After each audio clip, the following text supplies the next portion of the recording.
Welcome back. आप सभी का स्वागत है एक और नई वीडियो में। इससे पहले की जो वीडियोस हम लोगों ने अपलोड की हैं उन वीडियोस में यूनिट फर्स्ट के 2 चैप्टर हम लोग क्लियर कर चुके हैं। ठीक है, पहला चैप्टर जो था हमारा वो सामान्य परिचय था रिप्रोडक्शन सिस्टम को लेकर के कि आवर्तबीजीय पादपों में जनन किस प्रकार से होता है। ठीक है, कौन कौन सी विधियां हो सकती हैं।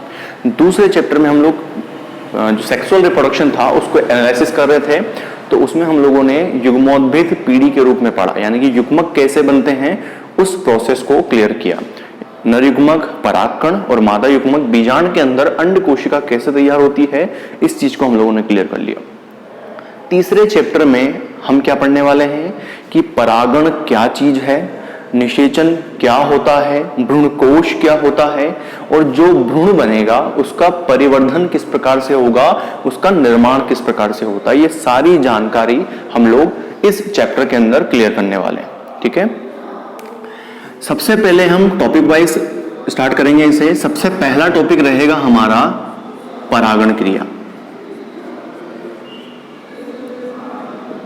देखिए, जनरली कंफ्यूजन हो जाता है कि परागण और निषेचन दोनों सेम हो सकते हैं, जबकि ये दोनों सेम नहीं होते हैं। ठीक है, दोनों में अंतर होता है। निषेचन का मतलब ये होगा कि मेल एंड फीमेल जो गैमेट हैं, नर और मादा जो युग्मक हैं, उन दोनों को आपस में संलयन हो जाए, दोनों आपस में मिल जाए, ये चीज कहलाती है निषेचन। क्लियर। लेकिन परागण क्या चीज है, परागण हम लोग यहां पर क्लियर करते हैं। परागण की डेफिनेशन क्या आएगी कि पराग कोश से पराग कणों का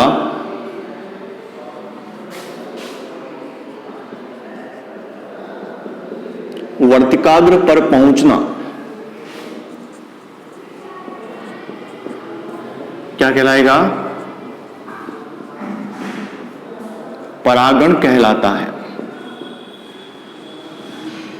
बात समझ में आ गई आपको। देखो डेफिनेशन क्या कह रही है कि पराग कोश से पराग कणों का वर्तिकाग्र तक पहुंचना क्या कहला रहा है, परागण कहला रहा है। हमने इसमें संलयन की बात नहीं की, क्योंकि संलयन की बात आती कौन सा टॉपिक हो जाएगा, निषेचन का हो जाएगा। तो सिंपली हमें ध्यान रखना है, एक जो जनरली फ्लावर होता है उसमें हम क्या बात कर रहे हैं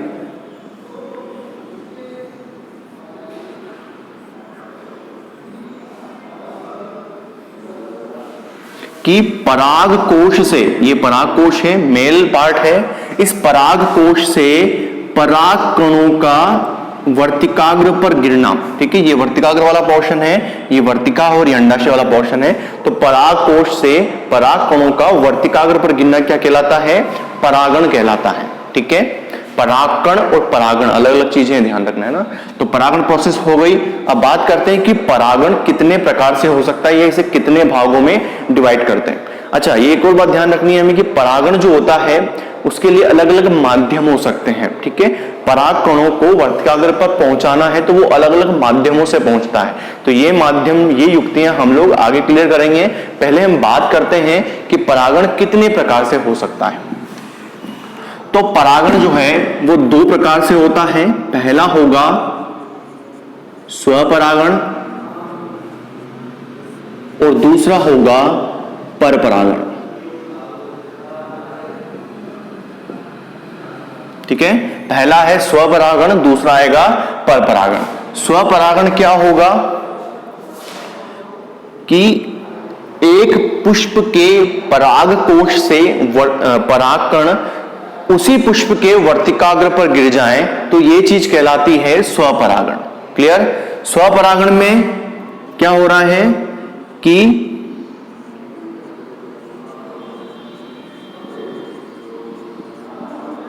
पराग कोश से परागकण निकलकर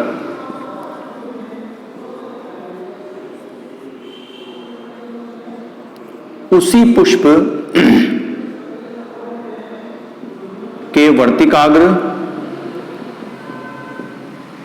या उसी पादप के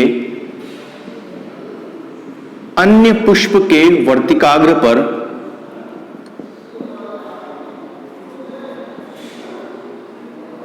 गिर जाते हैं या गिरते हैं तो इसे स्वपरागण कहते हैं, स्वपरागण कहते हैं। क्लियर? पहले हम लोग स्वपरागण के बारे में बात करेंगे, परपरागण को बाद में देखते हैं। स्वपरागण क्या कह रहा है कि पराग कोश से परागकण निकलकर उसी पुष्प के वर्तिकाग्र पर गिर जाए। पहली घटना तो ये हो जाएगी तो भी स्वपरागण ही कहलाएगा, या उस पुष्प के परागकण उसी पादप के दूसरे पुष्प की वर्तिकाग्र पर गिर जाएं तो भी क्या कहलाएगा? स्वपरागण ही कहलाएगा। यानी कि हम लोग एक ही प्लांट की बात कर रहे हैं, एक ही पौधे की बात कर रहे हैं। उस पौधे में या तो एक ही पुष्प के अंदर की प्रोसेस आप समझ लीजिए, या उस पे जो पुष्प अलग अलग जगह पर लगे हुए हैं उनमें आपस में क्रॉस समझ लीजिए। दोनों चीजें क्या होती हैं? स्वपरागण होती हैं। आ रही बात समझ में? अब स्वपरागण को कितने भागों में डिवाइड करते हैं? तो स्वपरागण को 2 भागों में डिवाइड करते हैं। स्वपरागण 2 प्रकार का होगा। पहला होता है स्वक युग्मन,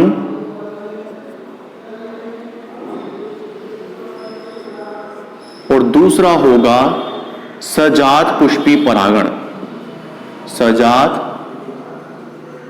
पुष्पीय परागण। ठीक है, स्वपरागण समझ में आ गया। अब ये जो हमने 2 घटनाएं यहां समझी है ना, ये दोनों घटनाएं अलग अलग डेफिनेशन लेकर के चलती हैं, अलग अलग टॉपिक लेकर के चलती हैं। अब यहां पर हमने इसको भी 2 भागों में डिवाइड किया है। स्वपरागण 2 प्रकार का है, स्वक युग्मन और सजात पुष्पी परागण। स्वक युग्मन क्या होता है? अब यहां पर समझिएगा, कोई भी एक प्लांट है, क्योंकि हम स्वपरागण की बात करें तो प्लांट एक ही लेंगे, हम दूसरे प्लांट की मुझे यहां पर जरूरत नहीं है। अब यहां पर अलग अलग ब्रांचेस हैं, शाखाएं हैं, इन शाखाओं पर अलग अलग पुष्प लगे हुए हैं। पहले मैं आपको स्वक युग्मन समझा रहा हूं तो वो समझना। जैसे मान लीजिए कि यहां पर कोई फ्लावर है, ठीक है।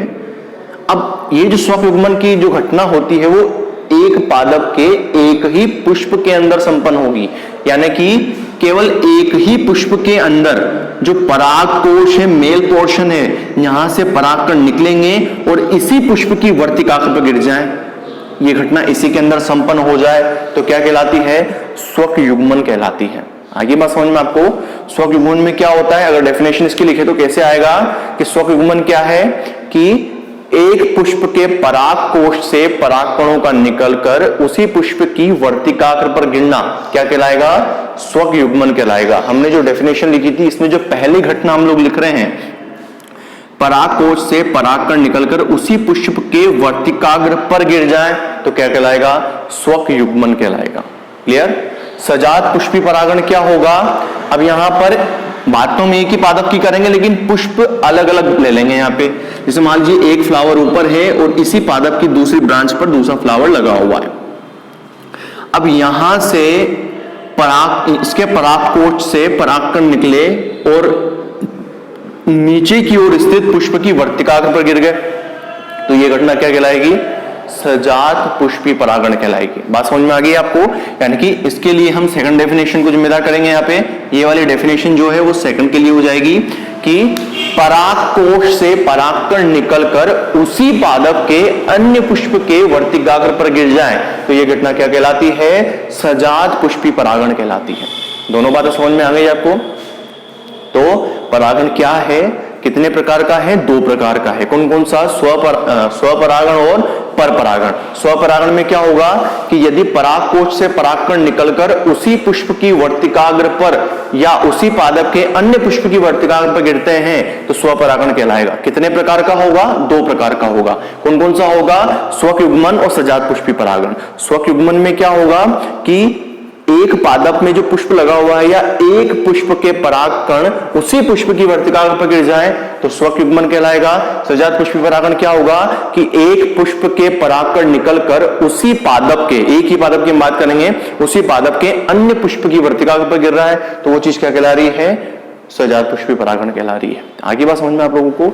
अब बात करते हैं कि क्या प्रकृति में पौधों के अंदर या पुष्प के अंदर कुछ ऐसे अनुकूलन होते हैं जिनके कारण उनमें स्वपरागण की संभावनाएं बढ़ जाती हैं। क्या ऐसी घटनाएं होती हैं? क्या ऐसे अनुकूलन होते हैं? तो यहां पर हम बात करेंगे उन युक्तियों के बारे में या उन अनुकूलन के बारे में जिसके माध्यम से स्वपरागण को बढ़ावा मिलता है। ठीक है, तो ये चीज समझ में आ गई आपको? अब बात करते हैं हम लोग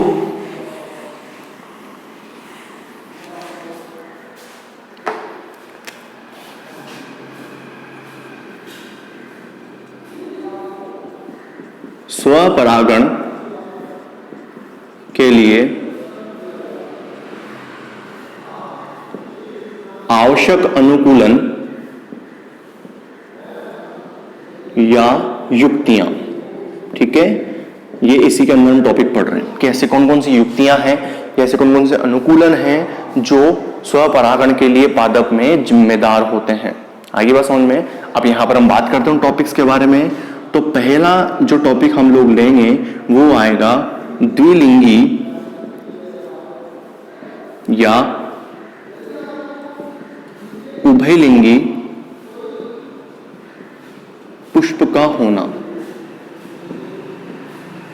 आगे बात समझ में। दूसरा आएगा, पहला हो गया द्विलिंगी या उभयलिंगी पुष्प का होना। दूसरा आएगा समकाल पक्वता। ठीक है, और तीसरा आएगा अनउन्मूल्यता। अनउन्मूल्यता। ठीक है, ये तीनों घटनाएं ऐसी हैं जो पादप के अंदर मजबूर करती है पादप को, या पादप को हम ये कह सकते हैं कि ये अनुकूलन है पादप के अंदर या पुष्प के अंदर जो उन्हें स्वपरागण के लिए प्रेरित करेंगे। अब एक एक घटना को हम लोग यहां पर समझ लेते हैं कि द्विलिंगी या उभयलिंगी का मतलब क्या होता है।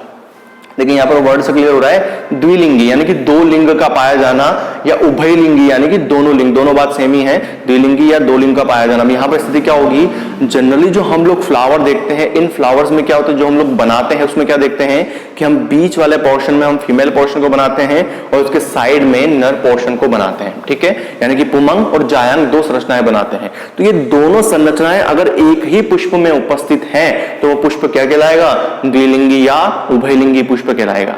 आई बात समझ में। तो इसकी वजह से स्वपरागण को कैसे बढ़ावा मिल रहा है, बढ़ावा इस तरह से मिल रहा है कि अगर एक ही पुष्प के अंदर फीमेल पोर्शन भी है और मेल पोर्शन भी है तो दोनों के अंदर स्वपरागण होने की संभावनाएं काफी हद तक बढ़ जाती हैं, क्योंकि परागकण जस्ट निकलेंगे तो नीचे की तरफ उनमें वर्तिकाग्र ग्राही रूप में पाई जा रही है, वर्तिकाग्र उनको ग्रहण करने के लिए तैयार है। तो जैसे ही परागकण निकलते हैं वो उन्हीं की वर्तिकाग्र पर गिर जाते हैं, या पूरे पादप में जैसे मान लीजिए कि फ्लावर लगे हुए हैं तो ऊपर से परागकण गिरेंगे तो वो उसके नीचे की तरफ गिरेंगे और नीचे क्या हो रहा है, वर्तिकाग्र पाई जा रही है, तो स्वपरागण को बढ़ावा मिलता है। बात समझ में आ गई।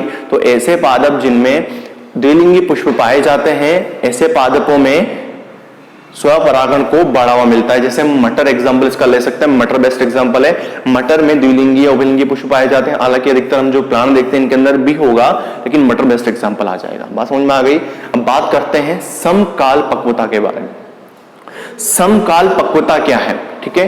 तो समकाल यहां पर हम अगर थोड़ा सा डिवाइड करें तो सम मतलब समान, काल मतलब समय, और पक्वता यानी कि पकना, समान समय पर पकना। तो यहां पर स्थिति क्या होती है कि फ्लावर के अंदर दो चीजें होती हैं। कौन कौन सी, नर पोर्शन पुमंग और फीमेल पोर्शन जायांग।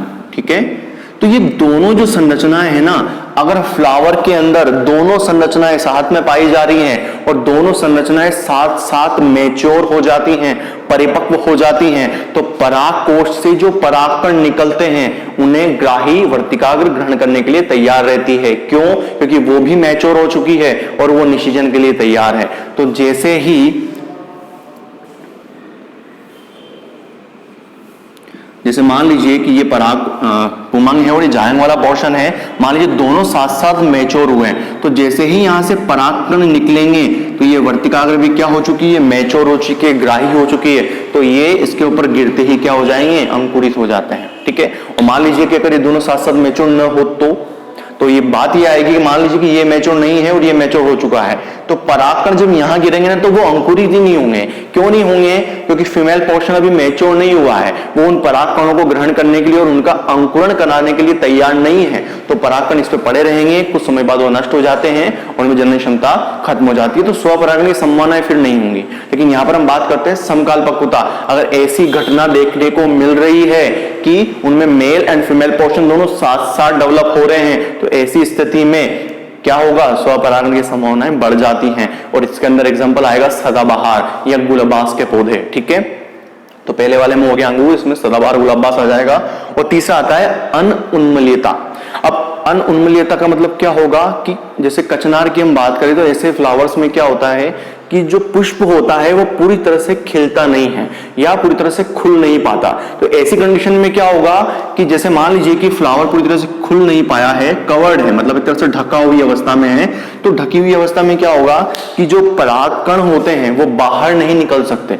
क्यों नहीं निकल सकते? क्योंकि फ्लावर अभी पूरी तरह से खुला हुआ नहीं है, पूरी तरह से बंद है या थोड़ी सी मात्रा में खुला हुआ है, तो ऐसी जरूरी नहीं होता। तो यहाँ पर क्या होगा कि जो परागकोश से परागकण निकलेंगे उन्हें बाहर जाने की तो कोई कंडीशन अप्लाई हो ही नहीं रही है यहाँ पे। तो क्या होता है कि वो परागकण निकल करके वर्तिकाग्र पर वहीं के वहीं गिर जाते हैं, उसी पुष्प में गिर जाते हैं। तो ऐसे कंडीशन में भी क्या होगा, स्वपरागण को बढ़ावा मिलता है। बात समझ में आ गई आपको? तो हम लोगों ने क्या पढ़ा, परागण क्या है, डेफिनेशन क्लियर हो गई। उसके बाद हमने बात की स्वपरागण क्या होता है, डेफिनेशन क्लियर हो गई। कितने प्रकार से होगा, 2 प्रकार से होता है। पहला क्या है, स्वयुग्मन, दूसरा आएगा सजात पुष्पी परागण। स्वयुग्मन का मतलब क्या हो रहा है कि एक पुष्प के परागकण उसी पुष्प की वर्तिकाग्र पर गिर रहे हैं, यानी कि उसी पुष्प के अंदर क्रिया हो रही है, तो स्वयुग्मन कहलाएगा। और सजात पुष्पी परागण में क्या होगा कि एक पादप में अलग अलग पुष्प लगे हुए हैं, एक ही पादप की हम बात करेंगे, तो वहां से परागकण निकलेंगे और उसी पादप के अन्य पुष्प पर परागकण गिर जाते हैं। तो ये प्रोसेस क्या कहलाती है, सजात पुष्पी परागण कहलाती है। ठीक है, अब स्वपरागण के लिए आवश्यक घटनाएं क्या हैं, या हम ये कह सकते हैं कि अनुकूलन क्या क्या होते हैं, या पादप में से क्या क्या युक्तियां पाई जाती हैं जिससे स्वपरागण को बढ़ावा मिलता है। तो यहां पर चीजें क्या आएंगी, द्विलिंगी या उभयलिंगी पुष्प का होना, यानी कि मान लीजिए इसका मतलब यह है कि अगर फ्लावर के अंदर मेल एंड फीमेल पोर्शन दोनों साथ साथ हैं तो उनमें स्वपरागण जल्दी संपन्न होगा बजाय परपरागण के। दूसरा आ जाता है समकाल पक्वता। समकाल पक्वता का मतलब यह होगा कि अगर नर और मादा पोर्शन दोनों साथ साथ मैच्योर हो रहे हैं, परिपक्व हो रहे हैं, तो ऐसी कंडीशन में भी क्या होता है, स्वपरागण को बढ़ावा मिलता है, पुमंग और जायंग साथ साथ मैच्योर होते हैं। तीसरा अनउन्मिलिता। ठीक है, इसके अंदर क्या होता है कि कुछ फ्लावर के अंदर जो होता है वो पूरी तरह से खुल नहीं पाते हैं, खिल नहीं पाते हैं। तो ऐसी कंडीशन में वो ढकी हुई अवस्था में रहेंगे, कवर्ड रहेंगे, तो परागकोश से परागकण निकलकर उसी की वर्तिकाग्र पर गिरने के चांसेस बढ़ जाते हैं, और ऐसी कंडीशन में भी स्वपरागण को बढ़ावा मिलेगा। आगे बात समझ में, ये तो हो गया स्वपरागण वाला पोर्शन। ठीक है, डेफिनेशन हो गई, प्रकार हो गए, इसके लिए अनुकूलन युक्तियां हो गई। अब बात करते हैं परपरागण के बारे में।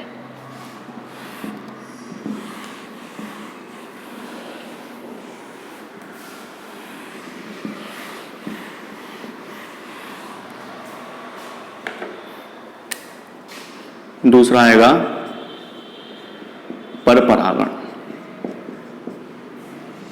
ठीक है, देखिए स्वपरागण में क्या हो रहा था, हम एक ही पादप के पुष्पों के मध्य में क्रॉस की बात कर रहे थे, सेल्फ पॉलिनेशन की बात कर रहे थे, लेकिन यहां पर क्या होगा, क्रॉस पॉलिनेशन होता है। अच्छा, एक और बात ध्यान रखना जरूरी है कि स्वपरागण में तो एक ही पादप की बात हो रही थी, लेकिन परपरागण में एक से ज्यादा पादप भाग लेते हैं या 2 पादप भाग ले सकते हैं। आगे बात समझ में। अब इसको हम एक रैखिक रूप से देखते हैं क्या होता है।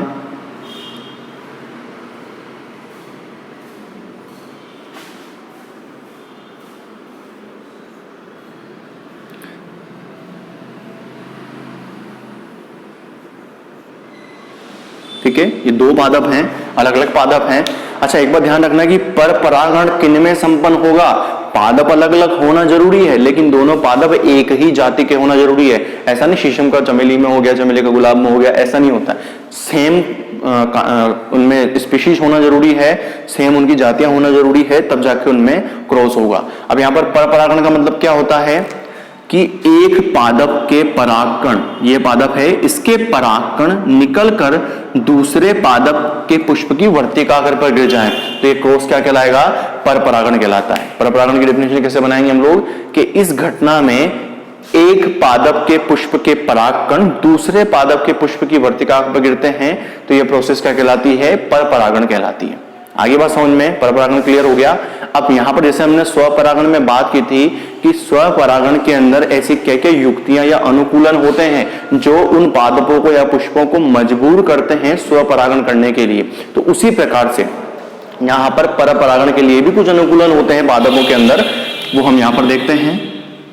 तो यहां पर हमें डेफिनेशन पढ़नी है, इसके प्रकार नहीं है, सिर्फ डेफिनेशन याद रखनी है समझ करके। उसके बाद हम बात करते हैं पर परागण की युक्तियां या अनुकूलन। ठीक है, पहला आएगा स्वबंधिता,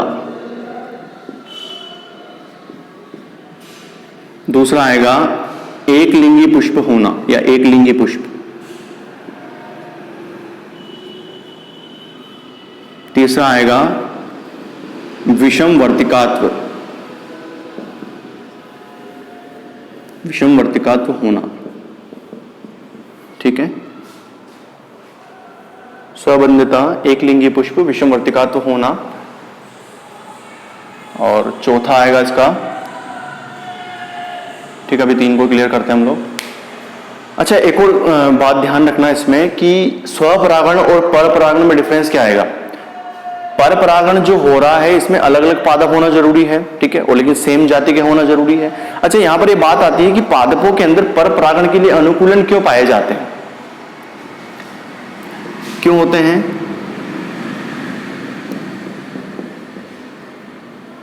देखिए, यहां पर स्थिति क्या होगी कि पादपों के अंदर परपरागण जरूरी है, परपरागण होना ही चाहिए, स्वपरागण की कंडीशन बहुत कम होना चाहिए।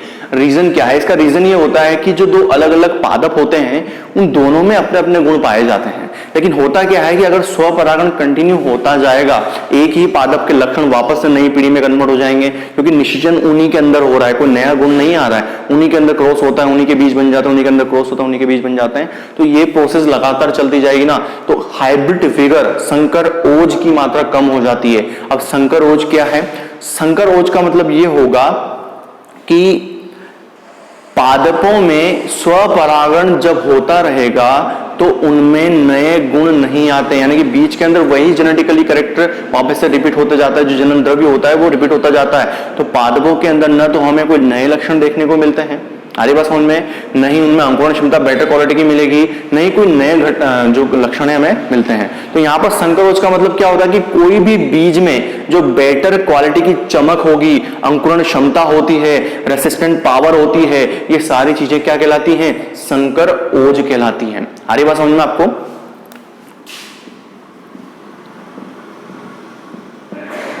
तो अगर स्वपरागण होगा तो स्वपरागण होने की दशा में उनमें संकर ओज बनेगा ही नहीं। क्यों नहीं बनेगा? क्योंकि एक ही जो जेनेटिकली कैरेक्टर है, अनुवांशिक रूप है, वो चलता ही जा रहा है, चलता ही जा रहा है। तो पादपों में परपरागण होना जरूरी है। उससे क्या होता है कि दो अलग अलग पादपों जो कैरेक्टर होते हैं वो मिलकर के एक नया बीज तैयार करते हैं। अब उस बीज के अंदर हाइब्रिड फिगर बेटर क्वालिटी का होगा। क्यों होगा? क्योंकि जो एक पादप है उसके लक्षण भी उसमें आ गए, सेकंड पादप के लक्षण भी उसमें आ गए, तो जो बनने वाला बीज होगा वो बेटर क्वालिटी का होता है, संकर ओज अच्छा होता है। और ये कब संभव है? जब पादप में क्या हो? परपरागण हो। तो जो अधिकतर पादप होते हैं वो बचते हैं, किस चीज से बचते हैं? कि उनके अंदर स्वपरागण ना हो। तो ऐसी घटना को संपन्न करवाने के लिए उनमें भी कुछ अनुकूलन पाए जाएंगे या कुछ युक्तियां पाई जाती हैं। वो युक्तियां क्या क्या हैं हम यहां पर लिखे हुए हैं। पहला है स्वबंधिता की स्थिति, दूसरा आएगा एक लिंगी पुष्प का होना, तीसरा आएगा विषम वर्तिकात्व स्थिति, चौथा आएगा हरेकोगेमी और पांचवा आएगा भिन्न काल पक्वता। आगे बात समझ में? ये चीजें हैं, ये पांच ऐसी घटनाएं हैं या अनुकूलन है या युक्तियां, कुछ भी हम लोग कह सकते हैं, जो पादप अपना लेते हैं या उनमें अंदर पाई जाती है। और इन्हीं घटनाओं के कारण पादपों में स्वपरागण को निषेध किया जाता है, स्वपरागण को रोका जाता है और परपरागण को बढ़ावा दिया जाएगा। अब एक एक टॉपिक हम लोग क्लियर करते हैं कि ये घटनाएं क्या हैं, एक्सप्लेन करते हैं इनको। पहला आएगा स्वबंधिता। देखिए, स्वबंधिता का मतलब क्या होगा? बंधिता का मतलब ये होता है कि कोई जनन जो प्रोसेस है वो रुक जाए, या उनमें जो परागण प्रोसेस है, जो सम्मिलन की प्रोसेस है, संयुग्मन की प्रोसेस है, वो रुक जाए, वो बंधित स्थिति कहलाती है। आनी बात समझ में?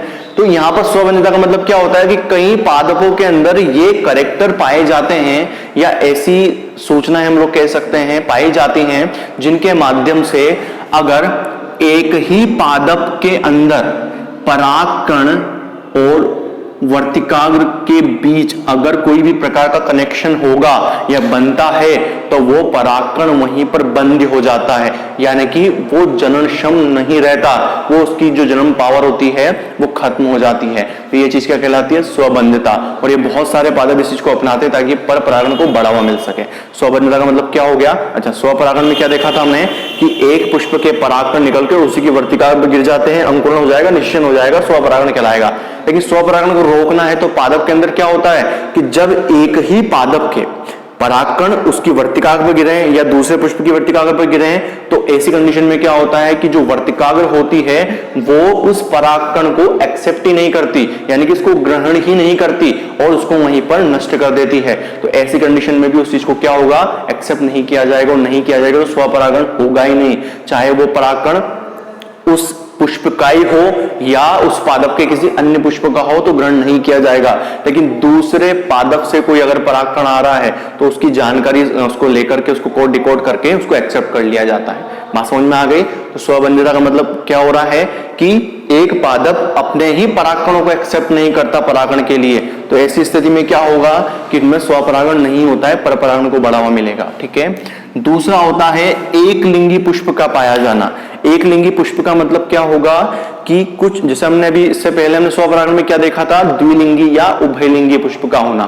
तो एक लिंगी पुष्प का मतलब क्या होगा कि अगर पादपों में जो पुष्प आ रहे हैं अगर वो पुष्प सिर्फ एक लिंग वाले ही हो तो ऐसी कंडीशन क्लियर रूप से स्वपरागण की तो होगी ही नहीं, परपरागण को बढ़ावा देगी। कैसे देगी? जैसे पपीते के अंदर हम ये कंडीशन देख सकते हैं। पपीते में क्या होता है, जो प्लांट होते हैं या तो वो नर हो सकते हैं या मादा हो सकते हैं। ठीक है। उनमें उभयलिंगी स्थिति या तो नहीं देखी जाती या रेयर केस में देखी जाती है। तो नर और मादा दो अलग अलग पादप होते हैं। अब इनको नर मादा क्यों कह रहे हैं? क्योंकि नर वाले पादप में जब पुष्प आते हैं तो उनमें सिर्फ पुंकेसर वाला पोर्शन या पुंबंग वाला पोर्शन ही उपस्थित होता है, उनमें सिर्फ परागकण ही बनते हैं। अब वो परागकण उसी पादप के कहीं भी वर्तिकाग्र होती नहीं है तो स्वपरागण होगा ही नहीं। अब उन परागकणों को मादा पादप की जो वर्तिकाग्र होगी पुष्पों की वहां तक जाना पड़ेगा। तो ऐसी कंडीशन में किस चीज को बढ़ावा मिल रहा है? परपरागण को बढ़ावा मिल रहा है। हमारी बात समझ में? लौकी के अंदर भी यही कंडीशन देखी जाती है। एक पादप पूरा पूरा नर पोषण वाला होगा, उसके अंदर जो पुष्प लगेंगे उसके अंदर सिर्फ पुंबंग ही होंगे, परागकण ही परागकण होंगे, फीमेल पोर्शन होगा ही नहीं। तो उन परागकणों को निषेचन के लिए किसी अन्य या उसी जाति के जो अन्य मादा पादप हैं वहां तक जाना पड़ेगा और निषेचन करना पड़ेगा।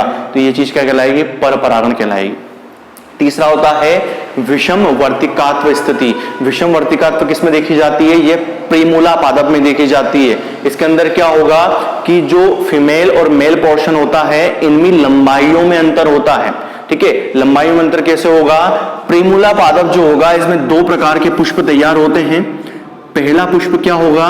जिसमें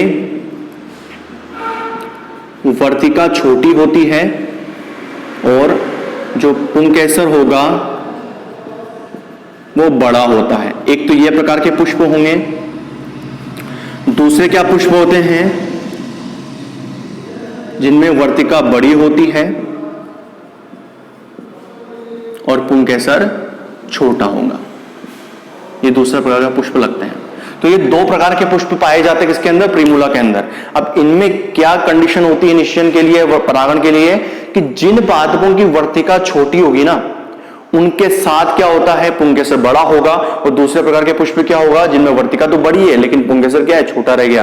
लेकिन इनके अंदर आवश्यक चीज क्या होती है कि जिन पुष्प के अंदर वर्तिका छोटी है वो वर्तिकाग्र सिर्फ छोटे पुंकेसर वाले परागकणों को ही एक्सेप्ट करता है। आ रही बात समझ में? तो यहां पर क्या हो गया? स्वपरागण तो बिल्कुल तरह से खत्म ही हो गया, क्योंकि एक पुष्प के अंदर बड़ा वर्तिका वाला पोर्शन पाया जा रहा है, छोटा परागकण पाया जा रहा है, पराग पुंकेसर पाया जा रहा है। तो दोनों में तो निषेचन होगा ही नहीं। क्यों नहीं होगा? क्योंकि ये जो बड़ी वर्तिका वाला पोर्शन है, जो वर्तिकाग्र है इसकी, ये बड़े पुंकेसर वाले परागकण से ही निषेचित होता है या परागण होता है। तो दोनों में इनहिबिशन पोर्शन पाया जाएगा। जिससे इसको समझ लेते हैं थोड़ा सा हम लोग। प्रीमूला के अंदर दो प्रकार के पादप हैं, सॉरी पुष्प हैं। जैसे मान लीजिए कि एक ये है जिसकी वर्तिका बड़ी है, ठीक है, और इसके अंदर जो परागकोश पाए जा रहे हैं पुंकेसर वो छोटे हैं। एक तो ये प्रकार की स्थिति हो गई। ठीक है। दूसरे में क्या होगा? इनमें वर्तिका छोटी होती है और जो पराग पुंकेसर वाला पोर्शन होगा वो बड़ा होगा, ठीक है। अब ये जो पुष्प है इसकी जो वर्तिका है ये बड़ी है, तो इसका वर्तिकाग्र जो होता है वो हमेशा बड़े आकार के जो पुंकेसर होंगे इनके परागकणों को ही एक्सेप्ट करता है। तो ऐसी कंडीशन में अगर यहां से परागकण यहां गिर भी जाए ना तो भी ये इसको एक्सेप्ट करेगा ही नहीं। क्यों नहीं करेगा?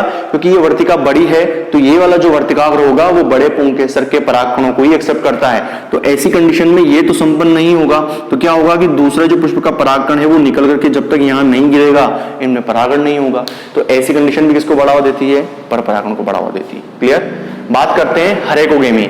हरेकोगेमी का मतलब ये होता है कि पुष्पों के अंदर कई बार संरचनात्मक अवरोधता पाई जाती है, उस चीज को कहा जाता है हरेकोगेमी। कैसे? यही समझ लीजिए इस चीज को कि कई पादपों में क्या होता है कि जो मेल एंड फीमेल पोर्शन होता है इनकी लंबाइयों में अंतर होता है। लंबाइयों में अंतर कैसे? कि जैसे मान लीजिए कि वर्तिकाग्र जो वर्तिका थी वो लंबी निकल गई बड़ी, ठीक है, और मेल पोर्शन छोटा रह गया। तो ऐसी कंडीशन में भी क्या होगा कि जब इनके परागकण निकलते हैं तो ये ऐसी ऊंचाई पर जाकर के परागण नहीं कर पाते हैं। तो ये परागण क्या होगा? ये परागकण जो होंगे वो नीचे की तरफ गिर जाते हैं या कोई कीट द्वारा या किसी भी अन्य द्वारा किसी अन्य पादप पर पहुंचकर परागण करते हैं। तो स्वपरागण की संभावनाएं तो बिल्कुल ही खत्म हो रही है। क्यों हो रही है? क्योंकि यहाँ पर दोनों की लंबाई समान नहीं है। अब स्वपरागण के लिए क्या जरूरी है? जब ये परागकोश यहाँ आकर के इसके बराबर रहेगा तब ये परागकण यहाँ गिरते हैं, तो स्वपरागण तब होना है। लेकिन यहाँ पर तो लंबाइयों में अंतर है, तो ये चीज क्या कहलाती है? हरेकोगेमी कहलाती है। अब बात करते हैं भिन्न काल पक्वता के बारे में। इनको हम एक बार और रिपीट कर लेंगे सभी चीजों को ताकि रिवीजन हो जाएगा। भिन्न काल पक्वता का मतलब क्या होगा? अच्छा, स्वपरागण के लिए क्या जरूरी है? समकाल पक्वता होना जरूरी है, यानी कि समान समय में दोनों साथ साथ परिपक्व होंगे तब स्वपरागण होगा। लेकिन यहाँ पर क्या हो रहा है? भिन्न काल पक्वता हो रही है। भिन्न काल पक्वता का मतलब ये होता है कि मेल एंड फीमेल पोर्शन जब अलग अलग समय में परिपक्व होंगे तो वो स्थिति कहलाती है भिन्न काल पक्वता। आ रही बात समझ में? अब भिन्न काल पक्वता दो प्रकार से हो सकती है, पुपूर्वता या प्रोटो एंड्री हम लोग इसको कहते हैं। दूसरा होता है स्त्री पूर्वता, इसको हम प्रोटोगाइनी कहते हैं, ठीक है। यह है भिन्न काल पक्वता हम लोग पढ़ रहे हैं जो पर परागण होने के लिए जरूरी है। भिन्न काल पक्वता यानी कि इनमें जो नर पोर्शन है एंड मादा पोर्शन है, अगर ये दोनों अलग अलग समय पर, जैसे मान लीजिए एक पुष्प है, इसके अंदर मेल पोर्शन भी है फीमेल पोर्शन भी है, अगर फीमेल पोर्शन और मेल पोर्शन दोनों अलग अलग समय में मैच्योर हो रहे हैं, ठीक है, पहले फीमेल पोर्शन मैच्योर हो गया तो नर पोर्शन अभी इमैच्योर फॉर्म में है या मैच्योर नहीं है, तो ऐसी कंडीशन में स्वपरागण होगा ही नहीं। क्यों नहीं होगा? जैसे मान लीजिए कि परागकोश मैच्योर हो गया, वर्तिकाग्र मैच्योर नहीं है, तो अगर वो परागकोश फट करके परागकणों को वहां वर्तिकाग्र पर गिराएंगे तो ऐसी कंडीशन में भी परागण होगा ही नहीं। क्यों नहीं होगा? क्योंकि फीमेल पोर्शन तो मैच्योर हुआ ही नहीं है, तो उन परागकणों को एक्सेप्ट वो करेगा ही नहीं। आगे बात समझ में? तो अगर मान लीजिए भिन्न काल पक्वता दो प्रकार का मैंने बता दिया आपको कि अगर मेल पोर्शन पहले परिपक्व हो सकता है या फीमेल पोर्शन पहले परिपक्व हो सकता है। अगर मेल पोर्शन फीमेल पोर्शन से पहले परिपक्व हो रहा है तो ऐसी घटना कहलाती है पुपूर्वता या प्रोटो एंड्री अवस्था, ठीक है। यानी कि भिन्न काल पक्वता को हम दो भागों में डिवाइड करते हैं।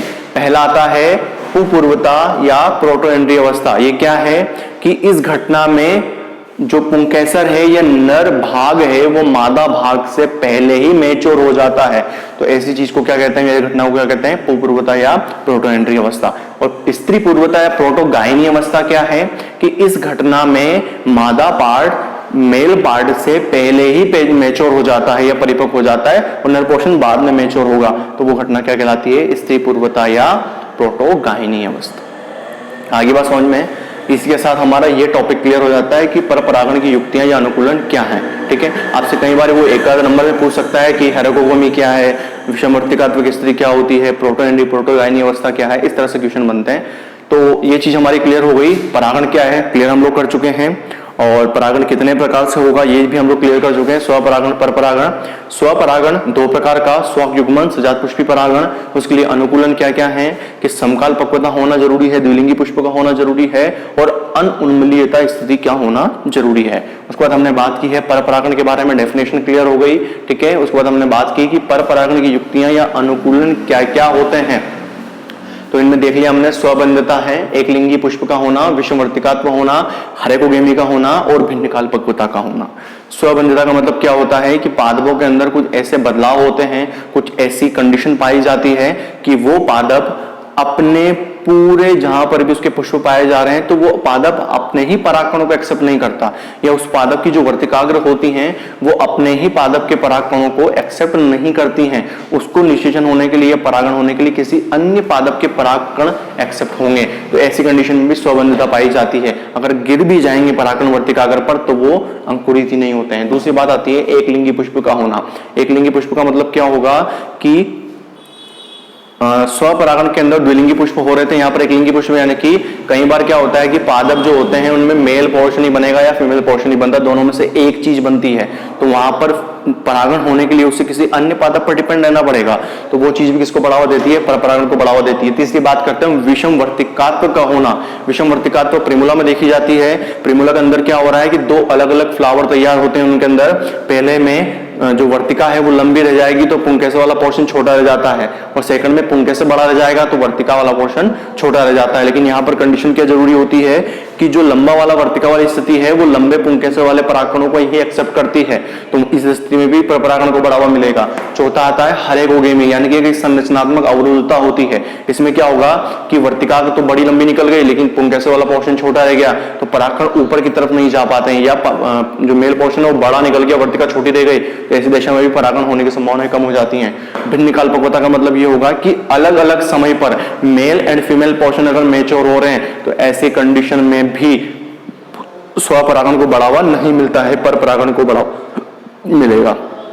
आगे बात समझ में, इसके अंदर दो कंडीशन है, पुपूर्वता, स्त्री पूर्वता। पुपूर्वता यानी कि प्रोटोएंड्री अवस्था, और स्त्री पूर्वता प्रोटोगाइनी अवस्था। पुपूर्वता यानी कि पुंकेसर वाला वर्ड यहाँ पर क्लियर हो रहा है, तो पुंकेसर की पूर्वता हो रही है और यहाँ पर स्त्री केसर की पूर्वता हो रही है। पुंकेसर की पूर्वता यानी कि नर पोर्शन पहले परिपक्व हो जाए, और स्त्री केसर की पूर्वता यानी कि स्त्री केसर पहले परिपक्व हो जाए। आगे बात समझ में, तो ये चीजें क्लियर हो गई हमारी। अब बात करेंगे पर परागण के साधन क्या क्या हैं, ठीक है, या पर परागण के माध्यम क्या क्या हैं, उनके बारे में हम लोग बात करने वाले हैं।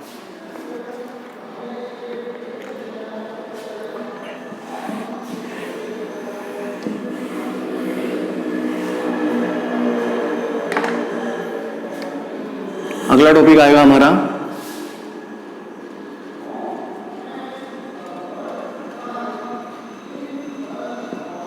पर परागण के माध्यम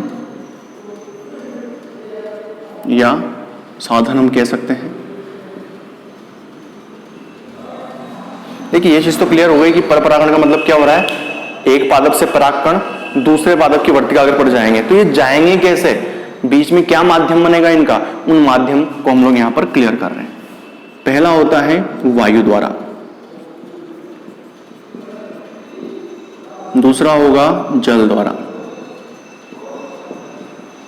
तीसरा होगा कीट द्वारा, चौथा होगा पक्षी द्वारा, और पांचवा होगा चमगादड़ द्वारा। इसमें बहुत सारी चीजें आ जाती है, चमगादड़ आ जाएगा, घोंगा आ जाएगा, ठीक है, ये चीजें आ जाती हैं। तो ये अलग अलग तरीके हैं, एक एक चीज को हम लोग क्लियर करते हैं। हम लोग पढ़ रहे हैं पर परागण के माध्यम या साधन कौन कौन से हो सकते हैं, या पर परागण किन किन माध्यमों द्वारा संपन्न होता है। तो पहला आएगा वायु द्वारा। देखिए वायु द्वारा कैसे संपन्न होता है कि हम लोग अच्छे से जानते हैं कि बहुत सारे जो पादप ऐसे होते हैं जिनके अंदर परागकण जो बनते हैं वो काफी शुष्क होंगे, काफी हल्के होते हैं और चिकने होते हैं। उनमें कुछ ऐसी पंखनुमा संरचनाएं पाई जाती हैं जो हवा के एक छोटे से झोंके के द्वारा वो एक स्थान से दूसरे स्थान पर लंबे समय तक उड़ते हुए चले जाते हैं, ठीक है। तो ये चीज क्या है, वायु द्वारा। तो परागण क्या हो रहा है, परागकण निकल के वर्तिकाग्र पर गिरेंगे, ये परागण है। लेकिन पर परागण क्या हो रहा है कि एक पादप से दूसरे पादप में निषेचन होगा, एक पादप के परागकण दूसरे पादप की वर्तिकाग्र पर गिरेंगे, तब जाके पर परागण कहलाएगा। तो इसके लिए पहला माध्यम कौन बनता है, वायु बनती है। यानी कि बहुत सारे पादपों में जो परागकण होते हैं वो काफी सूक्ष्म होते हैं, हल्के होते हैं, चिकने होंगे, या उनमें कुछ ऐसी रोएदार संरचनाएं पाई जाती हैं ताकि वो हवा में उत्प्लावित होते हुए लंबे समय तक आगे तैरते हुए बढ़ सकते हैं। आगे बात समझ में? तो ऐसी कंडीशन में क्या होता है कि जब छोटी सी हवा का झोंका चलता है तो जब परागकोश फटते हैं शुष्क अवस्था के दौरान, ठीक है, अंतःस्थितियां मुझको इसमें काम आती है, जब परागकोश फट जाते हैं तो परागकण निकलकर हवा में तैरते हुए दूरी तक चले जाते हैं और जब वो गिरते हैं तो ये इन्हीं की जो समान जाति का पादप होगा उसकी वर्तिका पर गिरकर निषेचन की प्रोसेस को कंप्लीट करते हैं, परागण की प्रोसेस को कंप्लीट करते हैं। तो वो चीज क्या हो जाती है? वायु द्वारा, ठीक है। दूसरा आता है जल द्वारा। जल द्वारा क्या होगा? कई पादप है जैसे जोस्टेरा है, वेलिस्नेरिया पादप हैं। इन पादपों में क्या होता है कि जल माध्यम बनता है। जल माध्यम कैसे बनेगा कि जब पानी जब बहता है तो मान लीजिए कि एक पादप के परागकण उस पानी में गिर गए, अब वो पानी के द्वारा बहते हुए जाएंगे और आगे की तरफ अगर उसी जाति का कोई पादप है तो वो परागकण उन पर चिपक जाते हैं और वहां पर उनमें वर्तिका पर गिर करके वर्तिका से टच होकर के निषेचन की प्रोसेस संपन्न हो जाती है। आगे बात समझ में? ये अधोजल हो सकता है, अधिजल हो सकता है। अधोजल और अधिजल में क्या होगा? पानी के अंदर या पानी के ऊपर ये प्रोसेस कंप्लीट होती है। आगे बात समझ में? अच्छा, इन दोनों प्रोसेस में क्या होगा कि वायु द्वारा जब परपरागण होगा तो ऐसी कंडीशन में भी बहुत सारे परागकणों का निर्माण किया जाएगा, ठीक है। क्यों किया जाएगा? क्योंकि जब वायु द्वारा ये प्रोसेस कंप्लीट हो रही है ना तो इनमें बहुत सारे परागकण इधर उधर दिशा भटक जाते हैं, बहुत सारे परागकण इधर उधर जाकर के नष्ट हो जाते हैं। तो उनमें से बहुत कम रेयर केस वाले जो परागकण होंगे वो वर्तिकाग्र पर जाकर के गिरते हैं तो उनमें निषेचन संपन्न होता है। और जल में भी यही प्रोसेस होती है। जल में भी क्या होगा? बहुत सारे परागकण पानी में डाले जाएंगे, वो परागकण अपनी निश्चित दिशा में बहुत कम परागकण पहुंचते हैं और परागण प्रोसेस करते हैं, बाकी के परागकण इधर उधर जाकर के नष्ट हो जाते हैं। तो इन दोनों चीजों में क्या होगा? बहुत अधिक मात्रा में परागकण निर्माण किए जाते हैं। तीसरा आता है कीट द्वारा। कीट द्वारा क्या होता है कि हम लोग कई बार देखते हैं कि जो भंवरे होते हैं, मधुमक्खियां होती हैं, तितलियां होती हैं, फ्लावर पर बैठती हैं, ठीक है। तो ये चीज क्यों हो रही है? बहुत सारे पुष्प, इनकी जो संरचना होती है या जो दलपुंज होते हैं वो काफी रंगीन होते हैं, ठीक है। और इन पादपों के द्वारा मकरंद नामक जो मीठा द्रव होता है वो स्त्रावित किया जाता है। और ये सारे जो प्रकार हैं या जो जितनी भी अनुकूलन है ये सब कीटों को आकर्षित करते हैं। और कीट क्या होते हैं कि उन मकरंद को पीने के लिए या उन दल से आकर्षित होकर उस पुष्प पर बैठ जाते हैं और ये जो परागकण होते हैं या परागकण की बॉडी पर चिपक जाएंगे। और जब वो मधुमक्खी या जो भी कीट है वो किसी अन्य पौधे पर जाकर के बैठेगा मकरंद लेने के लिए तो वो परागकण वहां पर गिर जाएंगे और वर्तिका पर गिरने के बाद परपरागण को संपन्न करते हैं। आ रही बात समझ में?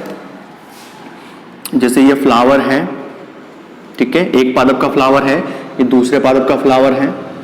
जैसे मान लीजिए कि कोई भी कीट इसके ऊपर बैठता है, ठीक है, तो यहां पर मकरंद पीने के लिए वो बैठा तो यहाँ के जो परागकण होंगे वो इसकी बॉडी पर क्या हो जाते हैं? चिपक जाते हैं। जब ये उड़कर के किसी दूसरे पादप पर जाकर के बैठेगा वापस से तो जो परागकण इस पर चिपक करके आए वो यहीं पर गिर जाएंगे। तो यहाँ के परागकण वहां पर चले गए, यानी कि परपरागण हो गया। लेकिन किसके द्वारा हुआ? कीट द्वारा होता है। आगे बात समझ में? अगला आता है पक्षी द्वारा। पक्षी भी परागण की संभावना को बढ़ाते हैं। आपने हमिंग बर्ड का नाम सुना होगा। हमिंग बर्ड क्या काम करती है? ये लटके हुए पुष्प होते हैं कुछ इस तरह से, ठीक है, और ये हमिंग बर्ड क्या काम करती है? उड़ती रहती है और इनसे मकरंद को पीती रहती है, ठीक है। तो इस स्थिति में क्या होता है कि यहाँ पर इनमें परागकोश वाला पोर्शन पाया जाएगा और जैसे ही ये पक्षी इनके नजदीक आती है तो ये परागकोश फट करके परागकण इनकी बॉडी पर चिपका देते हैं और जब ये उड़कर दूसरे पादप पर जाएंगे मकरंद पीने के लिए, रस पीने के लिए, तो ये परागकण वहां पर वर्तिकाग्र पर निषेचन प्रोसेस संपन्न करते हैं।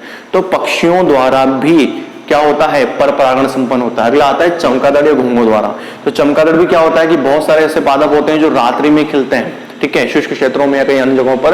तो चमगादड़ क्या काम करेगी कि रात्रिचर स्तनधारी प्राणी होगी तो ये रात के समय में उन द्रव्य को या लिक्विड को पीने के लिए जब पादप पर ट्रांसफर होती है और पुष्प भी रात को ही खिलते हैं तो ऐसी स्थिति में क्या होगा कि वो परागकण इनके ऊपर चिपक जाते हैं चमगादड़ पर, ये दूसरे पादप पर जाती हैं तो वो निषेचन प्रोसेस को परागण प्रोसेस को संपन्न करती है। घोंघों के अंदर भी यही देखा जाता है, छोटे पादपों के अंदर, ठीक है। चींटियां भी ये काम करती हैं, ठीक है, बहुत सारी चीजें हैं। तो परपरागण के माध्यम में साधन हो गए इन शॉर्ट में वायु द्वारा, जल द्वारा, कीट द्वारा, पक्षी द्वारा और चमगादड़ या घोंघों द्वारा, ठीक है। तो आज की हमारी क्लास यही खत्म होती है। इसके बाद हम बात करेंगे नेक्स्ट क्लास के बारे में। आज हमारे क्या क्या टॉपिक हो गए? परागण की डेफिनेशन हो गया, परागण के प्रकार हो गए, कितने प्रकार से होगा, उसके बाद इनकी युक्तियां या हमने अनुकूलन देख लिया, उसके बाद परपरागण के माध्यम या साधन के बारे में हमने बात कर ली, ठीक है। मिलते हैं नेक्स्ट वीडियो में।